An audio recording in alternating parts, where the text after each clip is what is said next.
Hey, yo, what's going on, you guys? Your boy Pony Montana, and in this video, we are going to be going over one of the best run plays in Madden 23. Now, this one is actually brought to you guys by you guys. I posted a run video about one of the best run plays in the game. I believe it was strong power out of bunch tight end formation, and a few of you guys commented that this play right here is one of the best run plays. Now, before I get into it, if you guys are new to the channel, do not forget to hit that subscribe button. We are on the road to 20,000 subscribers. We're just going to skip past 14, 15, 16, 17, 18. We're going to skip past all that. We're on the road to 20. So let's get it. Let's get there.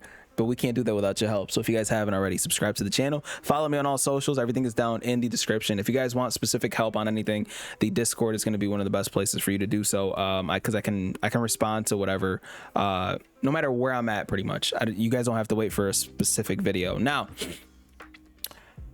the best run play in the game, 5-6 trap. This is going to be one of the best run plays, out of shotgun, at least, in the game. It's halfback base on crack, if you will. I personally still like halfback base, don't get me wrong, but this is a very, very, very good play. And again, we're going to be coming out of 5-6 trap out of the gun Y off trips formation. And you can find this in two different playbooks, the Raiders playbook and the Patriots playbook. So it's also coming out of one of the more popular formations that's picking up a lot of steam within the Madden community. And the thing about this play, and yes, I'm going to bring out my squigglies. If you guys are new, these are the squigglies. I'm on my John Madden-ish.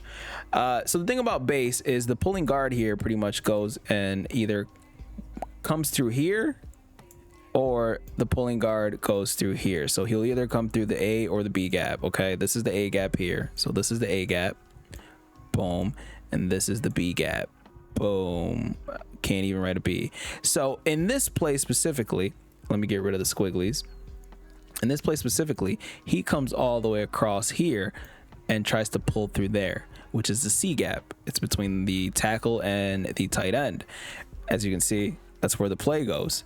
Now, the best thing about this play specifically is you can kind of pick and choose. Now, granted, that was a great user by the CPU. You can kind of pick and choose which gap you kind of want to go into with this. You can take this towards the outside. You can cut back into the inside, and it makes this pretty much a very, very good run play. Now, I kind of classify runs and how good they are depending on how often you guys can get yards on them. If I'm nonstop gaining yards and it's very, very hard for whoever I'm playing to shoot the gap. Now, obviously, this is a horrible showcasing of this play, but if I'm if I'm able to sit there and cut runs towards certain places and gain yards almost every single time, that's going to constitute that as a very good run for me, because obviously eventually I'm going to be able to make a play through one of those runs. Like 0-1 trap is another very, very good run. This is going to be one of the better outside runs, obviously, but this also has the option for you to cut this run towards the inside. Now, again, we haven't even ID'd anybody to make the run a little bit better or any of that, and we're still gaining yards on the ground almost every single time. Three yards plus every single time makes the play one of the best, in my opinion. And this is something that you are able to accomplish with this run play, especially out of such a pass dominant formation that a lot of people are going to be setting up in dollar or any of those types of formations. As you can see, you run through your gaps, you're going to be able to pretty much gain yards nonstop out of this.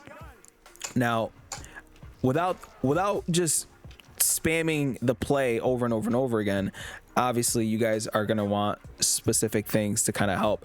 Now, double teaming seems to do this play a little bit of an injustice, because obviously, like, the play, I know that, granted, I ended up double teaming and got perfect blocking on it, but instead of double teaming coming out of this play, I like to ID the mic. So I'm going to ID the mic on the opposite side of where I'm running, just to kind of help with anybody coming off of the backside. And as you can see, for some reason, IDing the mic and double teaming seems to help out in blocking situations. So we're just going to ID the mic on that opposite guy. And again, as you can see, it just seems to be opening up gaps very easily. Now, granted, we're not playing a user, so do not mind that. We're not playing a user, but obviously, as you can see, the blocks are there, and we're gaining 3 to 4 or 5 yards plus every single time.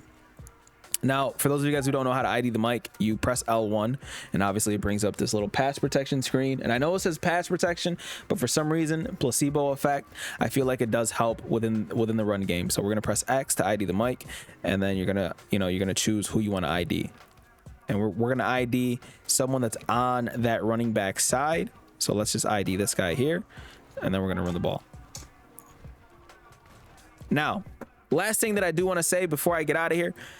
In your runs, it doesn't matter the run, and this should be going into a how to run the ball tutorial specifically. You guys have to stop holding turbo behind the line of scrimmage. That is what's leading to your guys getting block shedded very easily. Stop holding turbo behind the line.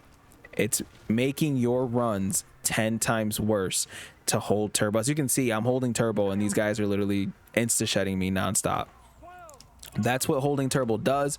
It creates these sheds, and then you got to sit there and go turn into Bane from the X-Men, and no one wants to do that every single play. You are in a very pass dominant formation, running a very good run play. Stop holding turbo and making that run play 10 times worse. If you finesse it through the gap, you're gaining 5 yards almost every time. Excuse me, almost every single time. If you're holding turbo, you're gonna end up getting shedded. Now that time I actually held turbo and I didn't get shedded, but not holding turbo is going to make it so you can finesse through gaps, finesse through tackles, finesse through guards, and whatever the case may be, a lot more often than when you're holding turbo. And again, we're gaining yards every single play, and that's exactly what we want. So again, we're going to ID the mic, and we're going to go. Now, one thing that I do want to say, though, this play doesn't seem to have that one play touchdown possibility as often as the strong power that I showcased, but it does seem to work a lot better online when you're facing someone who's committing towards stopping the pass, because this is a very pass dominant formation, like I said before. So a lot of people are going to be pursuing, committing to stopping the pass, and then you're gonna pretty much fake him out with a nice little run from time to time. Now that time he actually got a shed, and yeah, GG's. Hopefully you guys can add this specific play to your scheme, because I certainly am, because I think I'm gonna start learning how to run Y trips or U trips, whatever you want to call it.